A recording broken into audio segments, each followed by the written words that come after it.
Case को CBI ने जिस तरीके से इन्वेस्टिगेट किया, जिससे साफ क्लियर हो गया है कि भारत के सबसे पावरफुल इन्वेस्टिगेशन एजेंसी कैसे पैसा और पावरफुल आदमी को बचाने की कोशिश कर रहा है। सीबीआई 90 दिनों के अंदर कोर्ट में चार्जशीट पेश करना ही भूल गई और इसी एक भूल की वजह से गर्ल्स हॉस्टल के मालिक शंभू को डिफॉल्ट बेल मिल गया। सोचिए, जिस चार्जशीट पे पूरा केस टिका होता है, वही चार्जशीट देश के सबसे बड़ी इन्वेस्टिगेशन एजेंसी वक्त पर जमा नहीं कर पाई। क्या यह सिर्फ लापरवाही थी या फिर किसी को बचाने के लिए जानबूझकर केस को कमजोर बनाया गया?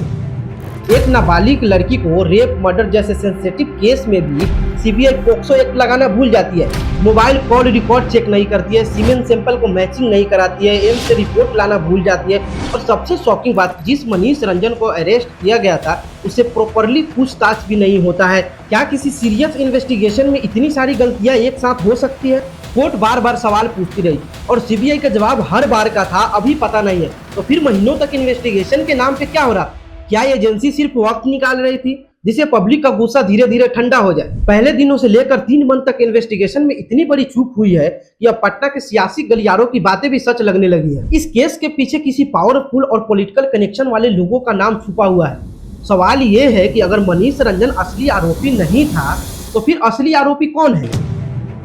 मनीष रंजन को जेल भेजा गया, बार बार बेल रिजेक्ट हुआ, लेकिन फिर अचानक सीबीआई के चार्जशीट डिले होने की वजह से उसे डिफॉल्ट बेल मिल गया। अब सबसे बड़ा सवाल यह है कि मनीष रंजन है कौन, उसका कनेक्शन किन किन लोगों से है और क्या उसकी गिरफ्तारी असली नामों को छुपाने के लिए की गई थी? 90 दिनों के अंदर चार्जशीट फाइल करना एक बेसिक कानूनी प्रोसेस होता है जिसके बिना कोर्ट ये डिसाइड नहीं कर पाती है कि ये आरोपी असली है या नहीं, ये आरोपी है या आरोपी नहीं है, या इसको फंसाया जा रहा है। फिर सवाल ये है कि देश के सबसे बड़ी इन्वेस्टिगेशन एजेंसी सीबीआई इतनी बेसिक चीजों को कैसे भूली? क्या सिर्फ लापरवाही था या जानबूझकर केस को कमजोर बनाया गया? जिस मनीष रंजन को 3 महीने तक जेल में रखा गया उससे पटना पुलिस प्रॉपरली पूछताछ नहीं करती है, ना सीबीआई उसका इंट्रोगेशन किया। तो फिर सवाल ये उठता है कि बिना इंट्रोगेशन के, बिना कॉल रिकॉर्ड के, बिना लोकेशन वेरीफाई किए हुए और बिना डायरेक्ट एविडेंस के किसी इंसान को महीनों तक जेल में रखा क्यों गया? किस आधार पे उसको रखा गया? अगर इन्वेस्टिगेशन एजेंसीज को इतना भी पता नहीं है कि विक्टिम के साथ क्या हुआ है, फॉरेंसिक रिपोर्ट क्या कहता है और एक्यूज कौन है, एक्यूज उस दिन कहाँ था, तो क्या मनीष रंजन की गिरफ्तारी पब्लिक प्रेशर को शांत करने के लिए किया गया था ताकि लोगों का गुस्सा कम हो और लोगों को लगे कि इस पे एक्शन लिया गया है? जब कोर्ट के हर सवाल ने इन्वेस्टिगेशन एजेंसी की कमजोरी को एक्सपोज कर दिया और जब बार बार ये सामने आ रहा था कि मनीष रंजन के खिलाफ कोई सॉलिड प्रूफ ही नहीं था, तो सबसे बड़ा सवाल ये है कि आखिर इन्वेस्टिगेशन एजेंसी किसको बचाने की कोशिश कर रही है और वो कौन लोग हैं जिनका नाम तक सिस्टम सामने नहीं आने देना चाहता है?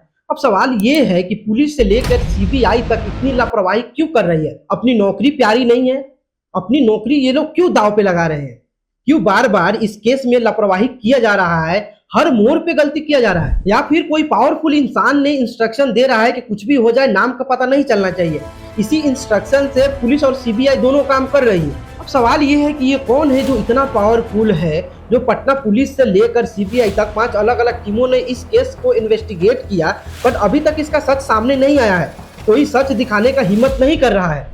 तो आज के इस वीडियो में हम सब कुछ डिटेल्स में जानेंगे जिससे ये पता चल सके कि केस एक्चुअल में क्या है, इस केस में कौन कौन इन्वॉल्व है। तो आइए अब स्टार्ट करते हैं। इससे पहले इस चैनल को सब्सक्राइब करते हैं। पटना एक ऐसा शहर जहाँ पे हर साल हजारों स्टूडेंट डॉक्टर बनने का सपना लेकर आता है। कोई पिता खेत बेचता है तो कोई माँ अपने गहने गिरवी रखती है, सिर्फ इसलिए कि उनका बच्चा एक दिन सफेद कोट पहन सके। लेकिन जनवरी 2026 पटना के चित्रगुप्त नगर स्थित शंभू गर्ल्स हॉस्टल से एक ऐसा खबर सामने आया जो पूरे बिहार को हिला कर रख दिया। एक नीट की छात्रा जो डॉक्टर बनने आई थी अब न्याय के प्रतीक बन चुकी है। जहानाबाद के रहने वाली एक छात्रा पटना के चित्रगुप्त नगर इलाके में शंभू गर्ल्स हॉस्टल में रह के नीट के परीक्षा की तैयारी कर रही। न्यूज रिपोर्ट के अनुसार 6 जनवरी 2026 को अपने हॉस्टल के कमरे में बेहोश पाई गई। पुलिस ने एफआईआर नहीं ले रहा था, बट पटना में इसको लेकर इतना प्रोटेस्ट हुआ, प्रोटेस्ट इतना तेज हो गया 9 जनवरी 2026 को पटना के चित्रगुप्त नगर पुलिस स्टेशन में एफआईआर दर्ज होता है। उससे पहले उसको एक निजी अस्पताल में ले जाया गया। बाद में हालत गंभीर होने के कारण उसको दूसरे अस्पताल में भर्ती कराया गया। कई दिनों तक कोमा में रहने के बाद 11 जनवरी 2026 को उसकी मृत्यु हो। उसकी फैमिली ने आरोप लगाया कि ये आत्महत्या नहीं है, हमारी बेटी के साथ गलत हुआ है। लेकिन शुरुआती पुलिस जाँच ने इसे नींद के गोलियों के ओवरडोज और आत्महत्या के मामला बताया। यहीं से शुरू हुआ असली विवाद। 14 जनवरी 2026 मामले में सबसे बड़ा मोड़ आया। पोस्टमार्टम रिपोर्ट सामने आई रिपोर्ट में कहा गया कि यौन हिंसा की संभावना से इनकार नहीं किया जा सकता है। यह बयान पुलिस के शुरुआती थ्योरी से बिल्कुल विपरीत थी, क्योंकि इससे पहले पुलिस रेप की संभावनाओं से इनकार कर चुकी थी। अब जनता के बीच सवाल उठने लगे और ये सवाल उठना जायज भी था। अगर यौन हिंसा की संभावना थी तो पुलिस इतनी जल्दी सुसाइड पर कैसे पहुंच गई? पोस्टमार्टम रिपोर्ट आने से पहले सार्वजनिक बयान क्यों दे दिया गया? पीड़िता के पिता ने आरोप लगाया कि पुलिस, अस्पताल, हॉस्टल प्रबंधक मिलकर मामले को दबाने की कोशिश कर रहे हैं। मामला बहुत तेजी से आगे बढ़ने लगती है। पटना में जगह जगह पर प्रोटेस्ट होने लगता है, नारेबाजी चालू हो जाते हैं, जिसके कारण 15 जनवरी 2026 को हॉस्टल के मालिक मनीष रंजन को अरेस्ट कर लिया जाता है। उसके बाद पटना के बयूर जेल में भेज दिया जाता है। इनिशियल जांच पटना के लोकल पुलिस चित्रगुप्त नगर के एसएचओ रोशनी कुमारी के अंडर में ये जांच शुरू होता है। 16 जनवरी 2026 को एक एसआईटी टीम बनाया जाता है, जिसको 17 जनवरी 2026 को दे दिया जाता है, जिसको लीड करते हैं पटना के आईजी जितेंद्र राणा। जांच आगे बढ़ती है। फिर आया दूसरा बड़ा मोड़।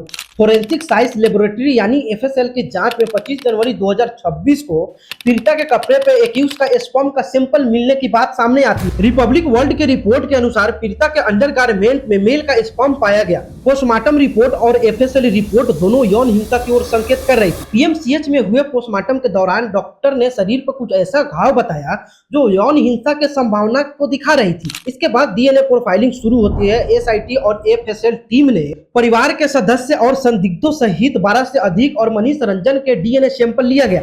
मजिस्ट्रेट और मेडिकल टीम के मौजूदगी में गर्दनी बाग अस्पताल में सैंपल कलेक्ट किए गए। कुछ रिपोर्ट के अनुसार शंभू गर्ल्स हॉस्टल से जुड़े 6 युवकों का डीएनए सैंपल लिया गया। कुछ सस्पेक्ट की हॉस्टल में नियमित आवाजाही थी। सीसीटीवी फुटेज में कुछ लोग घटना वाले दिन हॉस्टल के आसपास दिखाई दिए।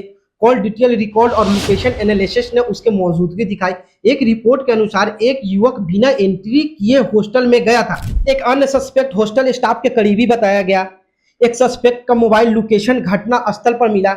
एक नाबालिग का डीएनए सैंपल लिया गया। परिवार वाले का डीएनए भी सैंपल लिया गया। माँ, पिता, भाई, मामा सबका डीएनए सैंपल लिया गया, ताकि वैज्ञानिक रूप से पीड़िता के रेफरेंस प्रोफाइलिंग तैयार किया जा सके। फिर सामने आया सीसीटीवी फुटेज और यही से पुलिस की शुरुआती कहानी पर गंभीर सवाल उठने लगे। रिपोर्ट के अनुसार पुलिस ने कहा छात्रा को लगभग 2 बजे अस्पताल में ले जाया गया, लेकिन सीसीटीवी फुटेज में वह शाम के 4 बजे तक हॉस्टल में दिखाई दी। फुटेज में 3:50 पीएम के आसपास हलचल शुरू होती है।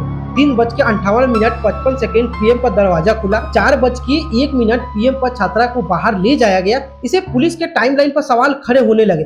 पुलिस ने कहा था कि दरवाजा तोड़ा गया था, लेकिन सीसीटीवी फुटेज में एक लड़की को ऊपर से कुंडली खोलते देखा गया। अब नए सवाल उठने लगे। क्या दरवाजा सच में अंदर से बंद था? पुलिस को तुरंत सूचना क्यों नहीं दिया गया? कमरे को तुरंत क्यों नहीं सील किया गया? इतने लोग को कमरे में आने जाने क्यों दिया गया? रिपोर्ट के अनुसार कमरा 3 दिनों तक सील नहीं किया गया। इस दौरान लोग अंदर बाहर आते रहे। पानी और कंबल लाए गए। घटना स्थल सुरक्षित नहीं रखा गया। कानूनी विशेषज्ञों ने कहा कि शुरुआती 72 घंटे फोरेंसिक जांच के लिए बहुत ही महत्वपूर्ण होता है, और जैसे जैसे जांच आगे बढ़ती गई पुलिस की भूमिका सवालों में घिर गई। रिपोर्ट के अनुसार शुरुआती रिपोर्ट में आत्महत्या बताई गई थी। मेडिकल बोर्ड और अंतिम रिपोर्ट आने से पहले बलात्कार की संभावना से इनकार किया गया था। परिवार ने आरोप लगाया एफआईआर दर्ज करने में देरी हुई थी। शिकायत वापस लेने के दबाव बनाए गए थे। पैसे देकर मामला शांत करने की कोशिश हुई थी। बाद में चित्रगुप्त नगर थाना के एसएचओ रोशनी कुमारी, कदम कुआ के सब इंस्पेक्टर हेमंत झा को निलंबित कर दिया गया। अब इन सभी चीजों को देखते हुए प्रोटेस्ट तेज होने लगे, नारेबाजी होने लगे, बहुत तरीके के बात होने लगे। बढ़ते दबाव के कारण इस केस को अब सीबीआई को सौंप दिया गया।